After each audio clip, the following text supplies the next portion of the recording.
is a community that centers working moms and offers resources to help working moms balance work, wellness, and womanhood. We profile everyday women to show you how to live abundantly, love your babies, and level up in your career. Welcome to Women Work Well. Good morning. Good morning. Good morning. Good morning. Oh my gosh. Like, I am so excited for this conversation. How are you, friend? I am doing well. Doing all the things, but doing well. Doing well. Okay. So it's Friday. Like, we've reached the end of the week. Like, you've made it through. Give us just one word that kind of summarizes your week. Discernment. Mm. Okay, y'all. So I am joined here by my friend Zephrine. I am Desiree Coleman-Fry, host of Women Work Well. Women Work Well is a community that helps working moms love their babies, level up in their careers, and live abundantly. When I think of that live abundantly piece, Zephrine, you like radiate that. You radiate positivity and all that you do. So why don't you introduce yourself and tell the people who you are? All right. Well, thank you, Desiree, for inviting me. Hi, I'm Zephrine Hanson. I am a farm business owner and I focus on lavender and different entrepreneurial products that can come out of farming. I also have been with my partner for 23 years. He and I have 3 children. Our oldest is 14, and the twins are 12. We have 12-year-old twin daughters. And my life basically revolves around all those intersections and trying to make them work. It doesn't always happen seamlessly, but we still have all the balls in the air, and it seems good right now. Of course, and that's to be expected. Y'all, I like to start with a word for the week that really just hopefully gives us some reflection as we head into the weekend, as we head into Juneteenth. Okay. Yes. And for me, like, I think the word of the week is reflection. Mm. Y'all, I have just been thinking this week, and I don't know if it's because I'm about to take another trip around the sun because it's my birthday. Um, but I've been reflecting and just considering, like, where am I? Like, what is required of me in this season of life? Y'all know I have all of the life changes, all the things they say you shouldn't do all at once. I have done, got married, moved. We have moved again. I became a bonus mom. Like, I changed jobs. And so it is this process of just taking inventory of where I am, where I want to be, and like what it's going to take for me to get there. So I love this community. And one of the things that, as I thought about our conversation, Z, is tranquility, right? Motherhood can feel like this frenzy, it can feel overwhelming and exhausting, but you deal with lavender. Like, if there is nothing more mean, right? You are dealing with lavender. So just talk to us a little bit about what tranquility and motherhood means for you. Acceptance of where things are. I love that you talk about the lavender because that is actually a project I do with our children, and they don't love it. They love the backyard farm, and because that's quick and we can run out there. But the lavender, that's real work. So it has been a place where I have had to learn how to be a tranquil mother, because it's a place of peace for me and work. For them, it's just work. This is just something mom has us out here doing in the summer. And this happened last week. Is my husband was talking to them, and they were like, "We do this, to help your mom's business. We're out here supporting her, even though I know you hate pulling weeds and being out in the heat." And I just had to be okay with that, because not everybody's gonna love everything they do all the time. And I think sometimes as a mom, our tranquility, and I put that in air quotes, is because we're taught that it's to make sure our kids are happy and then we'll be tranquil. And in this, Mm-hmm. mm-hmm. So yeah, so you brought up some things that were real, and yes, I love the lavender. Like I said, my husband was like, "You're so happy out here pulling these weeds, like you are good." And he's like, "The rest of us are working, babe." And I was like, he's like, "But we love you, we support you, we want this study to go well, all those things." So that is accepting that it's not always going to feel easy. The other thing is we just did a quick staycation at a local resort, and they got to be in the lazy pool and swim all day and order, resort menu food that is way too expensive, Yeah. and not that great, but they enjoyed themselves. So also being able to teach them that, look, we're going to work hard and we're going to play hard. So the thread for me, I think I hear you saying, is like balance, right? Absolutely. And also not anchoring your feelings in somebody else's. You You know, cannot. right? You cannot. Especially like if they are fickle teenagers or, toddlers who Mhm. also may be terrorists, like, so not anchoring your feelings there, but then also this idea of acceptance. So it's a little bit of, seeing the situation for what it is and being like there's nothing else that I can do, and like being okay with that.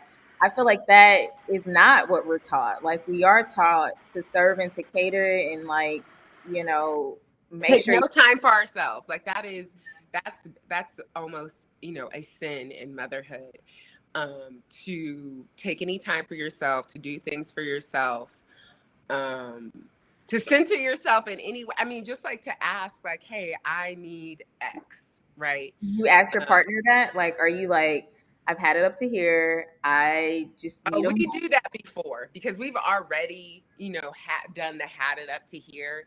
We're on the part of implementing the tools that we have gathered over this 23 years. Like that is, and then adding children because it was just us for 10, which that's a whole different relationship, right? It was just us.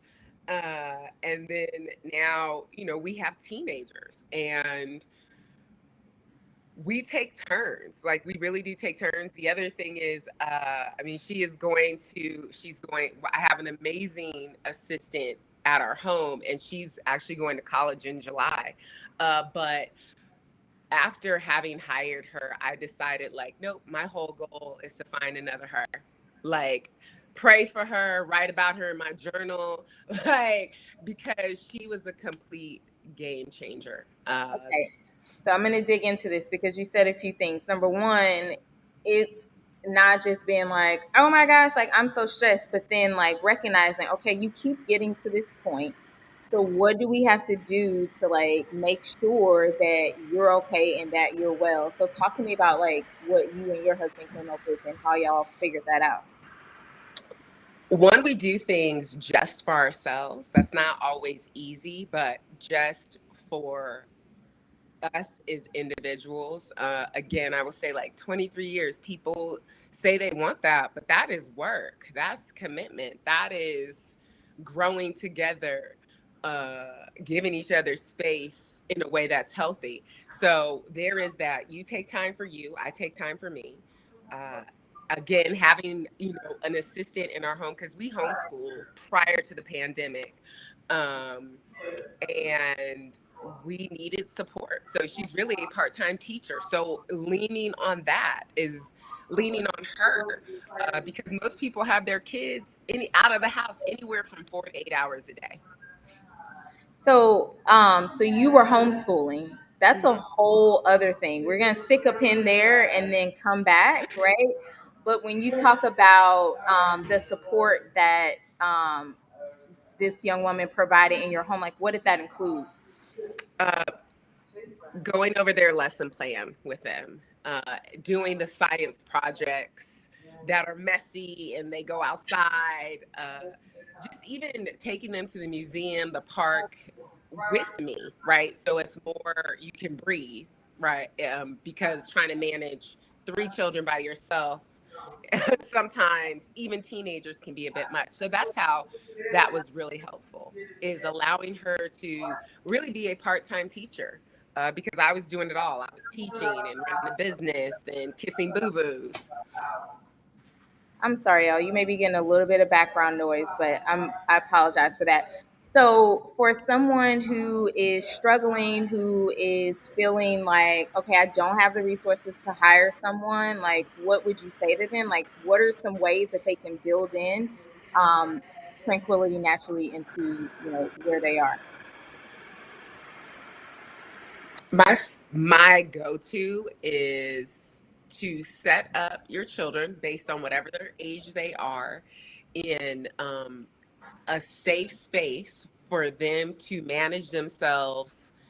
And that depends, that's on age. If they're 3, you might only get 5 minutes. If they're teenagers, you might get an hour and a half, right? And so if you have to, I'm thinking back to when they were little and they were toddlers. Sometimes I just have to lock myself in the bathroom, and they're going to get to watch cartoons. I know everybody's anti screen time, but screen time is better than mom's screaming time. So that is how I look at that, is getting up before your kids. And I know that can be hard, but to me, that's gold. That is gold, especially if you don't have outside support or have a partner supporting you. I was raised by a single parent mom. She was doing it all herself. And now I understand why she cherished, her morning time before my sister and I were up. So that would be my best, tangible resource is, if you cannot get time during the day for this, take it at the beginning of the day, not the end, like, because you're too tired at the end. Pour into yourself at the beginning. And so it's almost like starting your day off right Hmm. and figuring out those small moments where you can steal away a couple of moments to be centered and to be well. Absolutely. So for a woman who is struggling, like emotionally, mentally, who feels overwhelmed, who feels like, I don't know how I'm going to make it, like, what do you say to her? What are some practical things she could do to really focus on her own wellness? I'm going to always say therapy first, because I am not a licensed therapist. I've been in therapy over 10 years combined. Best investment in myself. If that is not, if you do not have access to that, there are lots of online opportunities to connect with Black women therapists, and that is what I would do, like I said, but also in conjunction with therapy. Like, I'm always going to say therapy. I believe there is it NAMI, NAMI.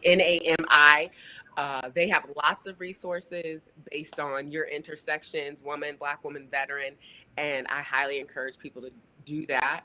And then journal.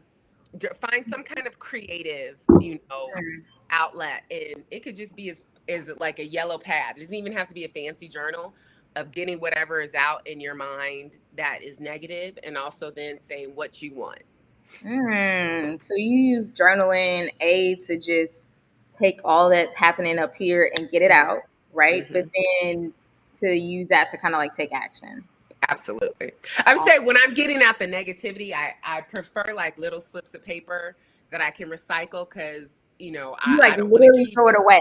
You're I like, literally throw it away. I have a box that I then get rid of once the box is full, because then I can see that, like, wow, I was carrying all of this mentally. I actually use our LinkedIn creator box, that the wood one that all of our stuff came in, shout out to right? LinkedIn.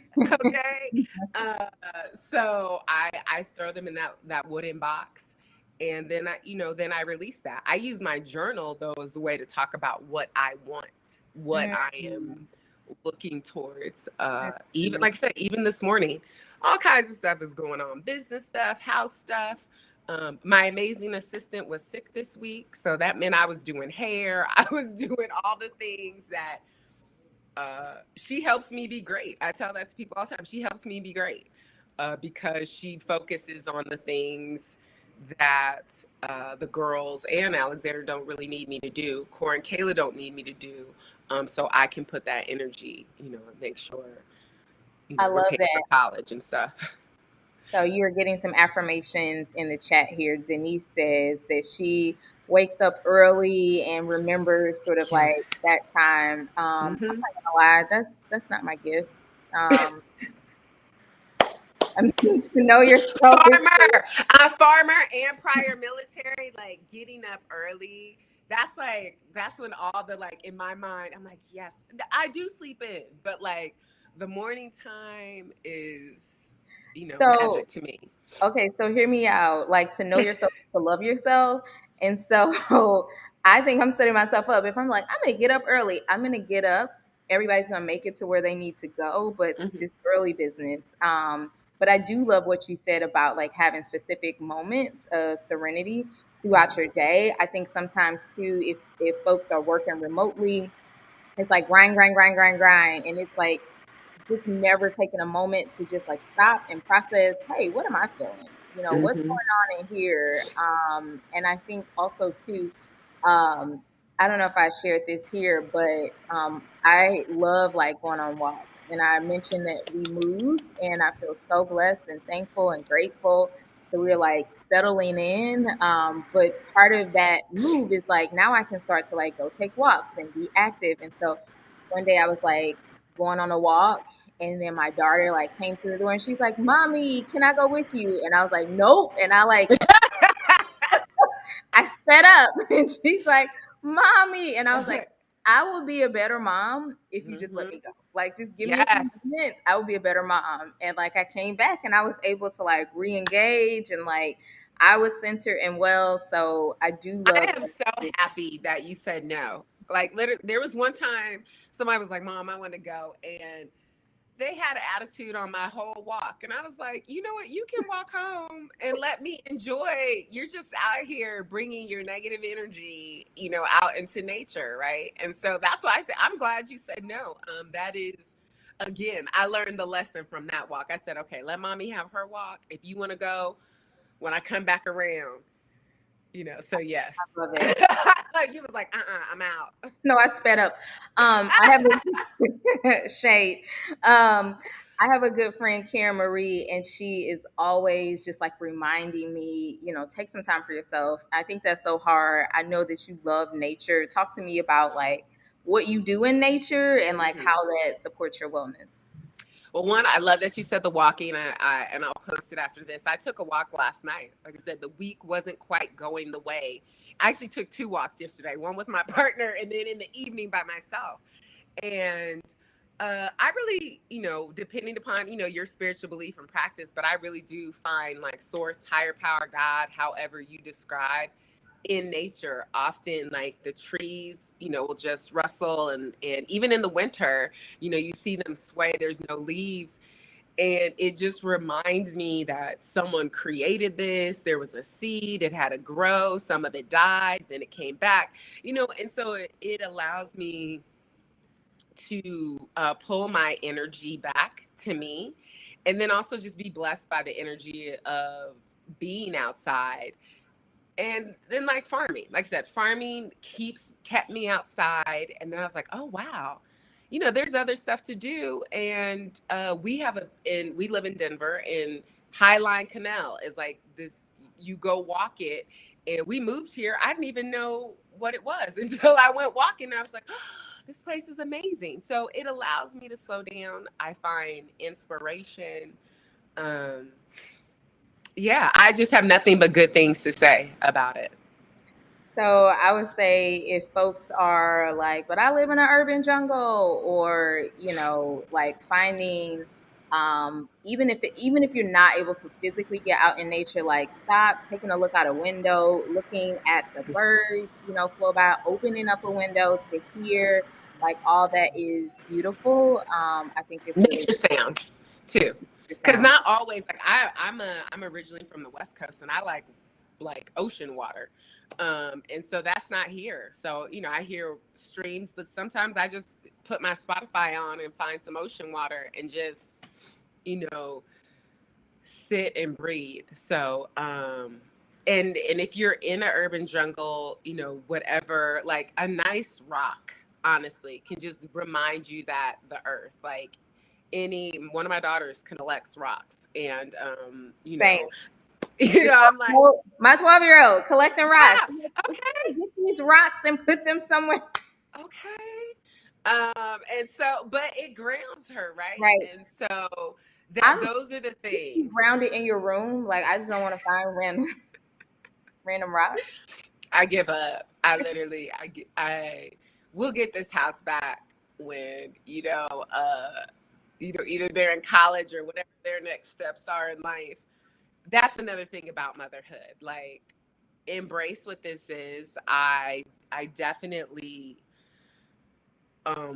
would have appreciated just for myself, and I'm sure my kids, if I was a more relaxed mother when they were toddlers and in elementary, because many of the lessons, like I learned now, stuff is gonna be everywhere. I'm gonna ask you to pick it up 10 times, but I am gonna ask you to pick it up 10 times. Mm-hmm, mm-hmm. And that kind of full circle back to acceptance. Like, it's what it is, and no one warned us about motherhood or explained it, and at least my experience is the women I know who are working moms and farmers, from farmers to women, who are running large financial organizations, right? I know the gambit of women in that space, and we have the same challenges. We need support in our caregiving, and we have to accept that we are changing the game, for a lack of better words. And so it's going to feel a little different and sticky at times. But I hear you saying, like, carving out your own path and carving out what works for you and carving out that piece of tranquility. So, if you had to just say to folks, like, my challenge to you is, like, what one or two things that you would say to folks, and you would challenge them for finding tranquility in their life and finding that acceptance, what would you say? Whatever is causing you a challenge, I would look at that and what can you implement? What can you act on to change that? And like, I love what you said. You said, I like, getting up early sounds great, but I feel like I'm setting myself up for failure. So I'm gonna just make sure everybody gets where they're supposed to be. Great. There's no need, because once you get them where they're supposed to be, you can take 15 minutes in your car. You know what I'm saying? You could take an extra long walk to your office, or get yourself a coffee on the way back home. So that is what can you change right now based on your life, or what can you implement? What action can you take? And it could be a small one. I love it. And that speaks to the intentionality piece. We have a question in chat that I'm going to throw to you, and it's about, like, the advantage of being a working mom. So, from wherever you are, like, regardless of industry, regardless of, what country you're in, what is that advantage of being a working mom?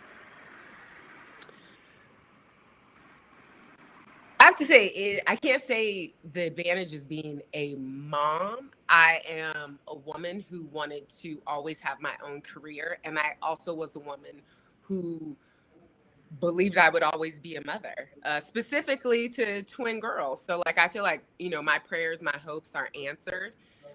The advantage is I am getting to do what I want to do. Like, this is what I want. I am not exactly sure of the question. If it's like, what do I take from motherhood that benefits my career, is, I run a small team and have ran a small team, since 2010, and learn how to meet needs and organize and get people By team, places. you mean your family? My family. All right. CEO of your home. That's right. Right. So that I've managed that team, and then also being in corporate spaces, nonprofit spaces, doing teamwork as a job has also helped me look at my children as individuals, and not just like, oh, you're going to do what I want to do, right? How do we get some buy-in? I love it. So I'm just going to leave summarizing a few thoughts, which is the intentionality piece. Like, start with where you are. If you can afford to hire help, do that. But if you can't, like, what are the small ways? I love how you said sit in your car for a moment, like take the longest walk, Mhm. walking into the office just so you can absorb a little bit of nature, accepting. I feel like this is like the serenity prayer here, accepting the things that you cannot change, right? And just embracing it. And then focusing on like the things that ground you, whether that's nature, whether that's taking a walk, whether that's just taking some deep breaths, like all of these things ladder up and create tranquility in motherhood. Dee, I am so grateful that you joined me this morning. Thank you for blessing us with all of these nuggets of wisdom and practical and actionable things that we can take with us. I hope that you have an amazing Juneteenth. Happy Freedom Day. Um, Thank you. and happy Father's Day to your partner. Thank you. The same to you. I hope you are going to do a lot of celebrating this weekend. And thank you just for sharing your platform and this opportunity. Love it. Love it. All right, y'all. Be blessed and have a fantabulous weekend.